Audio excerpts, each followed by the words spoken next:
Ühel kevadisel päeval oli Endla jaamas uue kampaania koosolek. Peale kampaania materjalidega tutvumist siirdus meeskond üheskoos teenindussaali uue kampaania väljapanekut vaatama.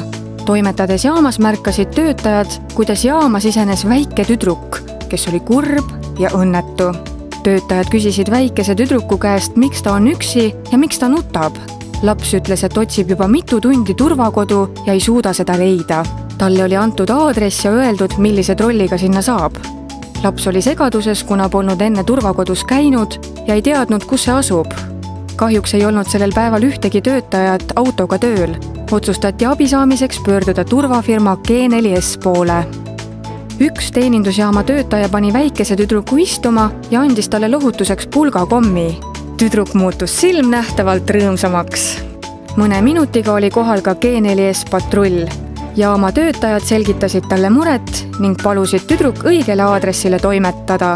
Turvamees tutvus aadressiga, kuhu tüdruk pidi minema ja lubas ta vajalikule aadressile ära viia. Jaama töötajad olid kõik väga rõõmsad, et suutsid väikese tüdruku mure lahendada ja ta jõudis turvaliselt õigesse kohta. Väikene heategu seljatas nii mõnegi pisiprobleemi selleks päevaks ja mõjus töötajatele sütitavalt.